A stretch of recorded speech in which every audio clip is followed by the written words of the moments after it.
There's hardly anybody in America who hasn't read a Stephen King novel or seen a Stephen King movie. Let's face it, he's the world's best-selling novelist, the most successful horror writer in history. As we reported in February last year, even including entertainers, King is one of the highest paid in the country, earning more than $30 million in a single year. That's all because his mind works this way.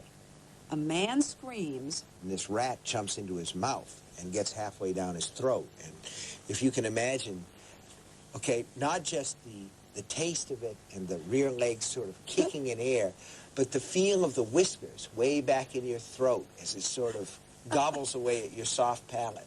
You know what? I'm completely grossed out. You've accomplished... I'm sorry. No, you're not. That's what you wanted to do. Yes. No, I'm not sorry. Have you ever gone to a psychiatrist? No.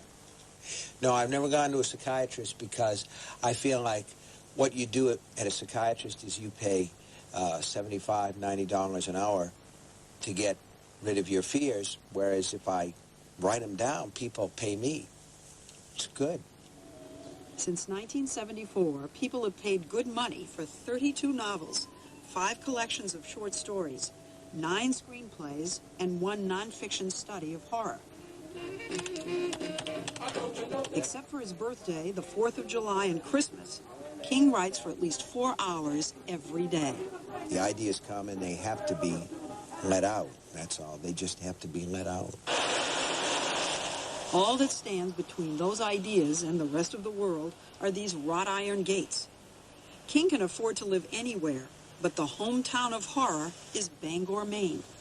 No, this is not happening. This is not happening. Bring me the ball. A vicious canine beast also lives here. Oh, he stole the ball. In Stephen King's world, Welsh corgis play basketball, and St. Bernards become demons, as in the movie Cujo. He wants to scare us. But what scares him? Everything that scares you, everything that scares anybody, that's part of the reason for, for my instance, success. Is it true, or is this the kind of part of your humor to tell us that you sleep with a nightlight?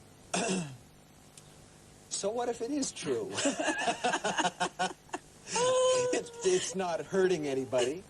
I tend to keep a nightlight on, but like anybody else, particularly if you're in a strange place, you don't want to stub your toe if you have to go to the bathroom. It's not like anybody else. Trust me. No, it's like anybody else, or else I wouldn't be as successful as I am. Is this story that he sleeps with a nightlight?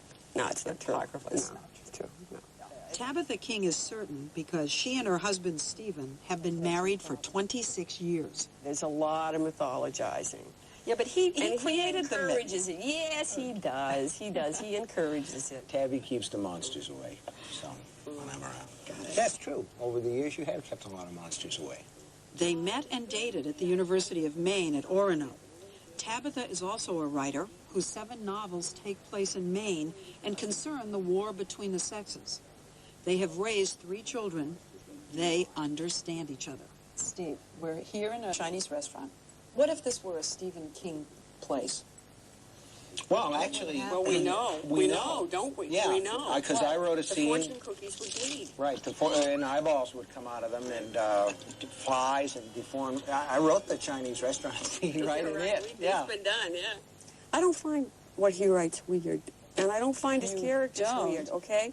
I think one of his tremendous appeals to people is that he puts you in a world that you recognize among people that you know. And then if bizarre things happen to them, well, the world is a very strange place. When you were a kid, Let's where's stop all right of here. this coming from? Let's stop right here and just say, whenever an interviewer says, so, when you were a kid, what they're doing is basically saying, what screwed you up so bad that you're doing what you're doing now?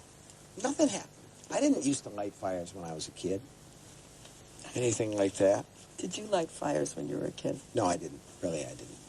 But he did keep a scrapbook about Charlie Starkweather, a serial killer in Nebraska in the 1950s. And it disturbed my mother.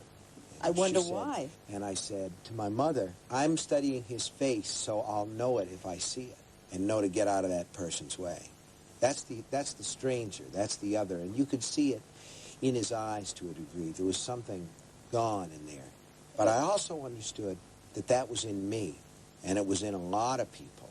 King says that over the years he has found ways to deal with what he calls his antisocial impulses.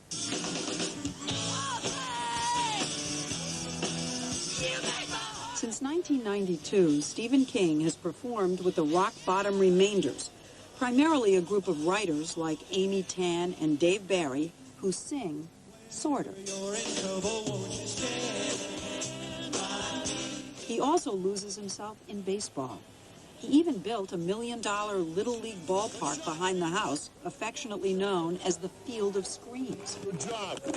Who's it, Leslie? And he loves his Harley. It's got 2 speeds, you know. It's got stopped and gone. You're kind of a kid. Yeah. Yeah. You kind of rested back there. What age are you, do you think, back there?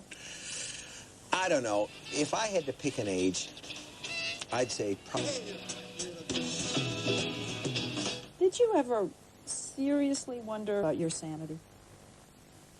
As a kid, I worried about my sanity a lot. I think he worries about it excessively much. More than you? Yeah, a lot more than I do. There's a movie called The Snake Pit that he apparently watched when he was a child. In that movie, a woman goes crazy. She is insane. And I think it may have infected him with a belief that you can go insane quite easily. King was born in Portland, Maine in 1947. He remembers his childhood as being normal, if you consider his father's behavior normal. He just left. I was 2, and my brother David was 4, and he told my mother one night, he said, Ruth, I'm going to go out and get a pack of cigarettes. And that was the last she ever saw of him. You never, ever heard from him again? Never heard from him again. Did you ever try to find him?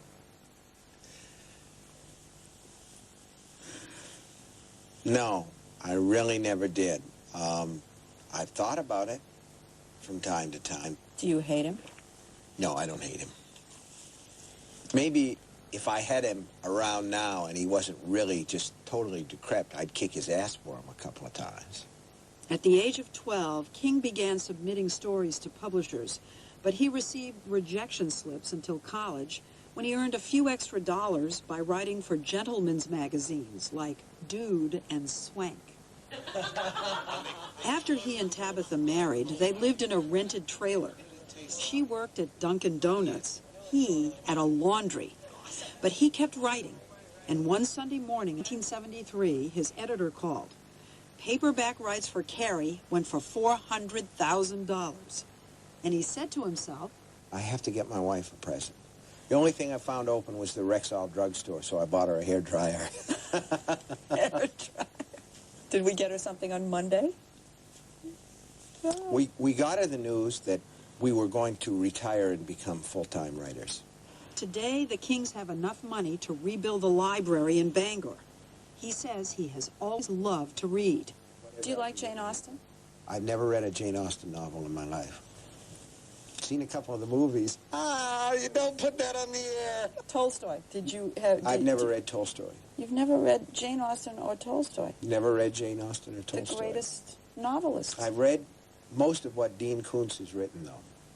Later, he remembered that he had read Tolstoy's Anna Karenina. Here you are, one of the best-selling authors in all of history, and the critics can't find much that they like in your work. Mm-hmm. Does this hurt? Well, it does hurt, and it's very hard to defend against, because any writer who sits where I'm sitting now and rebuts the critics looks like a pontificating fool, and I can't do that. Here's your own quote. I'm the literary equivalent of Big Mac and fries. Now, that's not right. Shakespeare. I did say that. I did say that, and I stand by it. All I can say is, and this is in response to the critics who've often said that my work is awkward and sometimes a little bit painful. I know it. I'm doing the best that I can. But some readers have taken the worst from King. Did you ever worry, for instance, that somebody's going to go out and do something that is suggested in one of your books? Well, people have. The armed teenager may have been acting out the scenario to the Stephen King novel Rage, when he stalked into a high school classroom and took 11 classmates hostage. there's anything that I regret in my career, it's publishing the novel Rage. It's a story about a kid who's very severely disturbed and brings a gun to school, kills his teacher, and holds his class hostage over the course of the day. My view when this comes up is that most people who commit crimes of that nature are already so disturbed that if they didn't do it one way, they would do it another way. It was evil. This is King recording the audiobook of his current bestseller, Desperation, in which evil nearly triumphs until the small boy pays real hard. He had found God, that was all, and God had found him. Are you religious? I'm not conventionally religious in the sense that I don't go to church. Do I believe in God? Yes. Do I believe in a personal God? Yes. You wear a medal. Yeah. What is it, a religious medal? It's Mary. Oh, it is. Mother of Jesus, and I've worn it for a long time. Why do you wear the medal? It feels comforting. I like the way she has her hands up like this, as if to say, you're all right. I accept you for what you are. The medal also gives King a sense of security. He needs it. I'm your #1 fan. In Misery, King imagines what might have happened to an author if his #1 fan held him prisoner.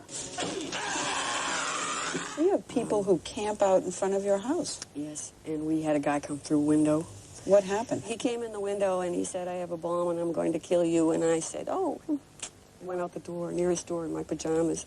The bomb turned out to be a collection of pencil erasers and unwound paper clips. But he read Stephen King. He knew that this was Stephen King's house. He came directly to it.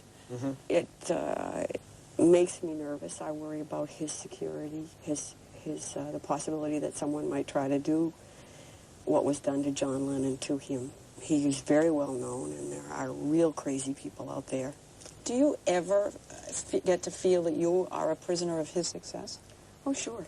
Just a few. But Stephen doesn't feel that way. I've been waiting a long time for this. His fans can still get as close as they want. Give me 5. I've got a fair amount of childishness left in me. The world hasn't whopped all the fun out of Steve King yet. Okay? Yeah, but Steve King, I'm getting this feeling. Steve King is turning 50. Almost. I'm 49 and holding, so to speak. You wear very thick glasses. Yeah, they're pretty thick. Yeah, but is your eyesight getting bad? I do have a retinal problem that's called macular degeneration. Blindness is the ultimate result, but right now I'm fine. I just don't see very well. As I understand this disorder, the vision that you see straight out gets very weak. Mm-hmm. But you keep your peripheral vision. Mm-hmm. That's the part I want to keep as a man and as a writer, is what I see out of the corners. Stephen King's newest book will be published. It's called Bag of Bones.